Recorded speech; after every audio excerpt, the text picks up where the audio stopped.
COVID-19 assessment centres are now opening across Canada. They are part of an effort to take the burden off emergency rooms. So how do they work? Are they enough? Do you need to go? Joining us this morning is Dr. Kevin Kane. He's the director of the Tropical Disease Unit at Toronto General Hospital. Good to have you with us this morning. Good morning. Many of these assessment centres opened up just before the weekend. There are plans to roll out more later this month.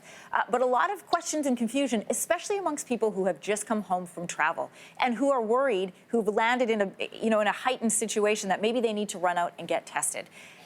Do they need to get tested, and who needs to go, first of all? Right. I think these are really, as you pointed out, meant to decompress healthcare facilities, particularly emergency departments. So I think there are a lot of worried and this will help address their concerns. Not everyone needs to go to these centers. Obviously, if you're symptomatic and you meet criteria, they're designed to rapidly assess you with some clinical screening criteria and perform a nasopharyngeal swab if necessary.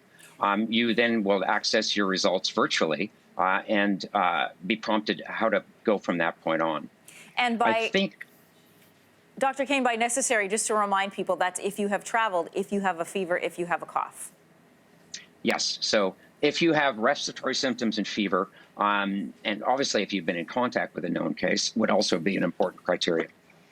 You've mentioned these assessment centres may not be enough to properly take control of the crisis. What else would you like to see happen? Well, I think they could be further enhanced by the use of new triage tools. We and others have worked for a long time trying to determine whether we can predict those that'll do well and could be triaged home versus those that will become more ill and need to be sent to hospital. So I think the next stage would be great if we could use these new severity markers as triage tools in these centers, but also in our emergency departments. And we have plans underway to implement that type of strategy. We should also remind our viewers as well, we saw some of this on the weekend, to remind them today, even though the assessment centres are open, if you show up does not necessarily mean you will be tested. They will ask you if you have fever, if you've traveled, if you've been near someone with symptoms. If you don't, they're going to send you home. So know that before you head down there. Dr. Kane, what kinds of tools does the healthcare system have to do things like protect frontline health workers or to better diagnose the most severe cases of COVID-19?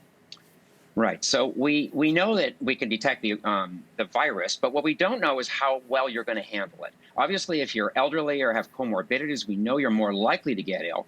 And physicians and nurses are very good at telling if you're critically ill when you're in front of them, but we're not particularly good at predicting who will become ill. So the test that we're envisioning would actually predict those people and allow us to proactively triage them for urgent care and interventions, and then hopefully safely triage others home for self-isolation. Dr. Kevin Kane, I want to thank you. You're joining us from FaceTime because, as a reminder to our viewer, part of us practicing safe protocols is having our guests join us remotely. Thanks so much. Thanks for watching. If you like this, be sure to subscribe here. And you can check out more Your Morning videos right here.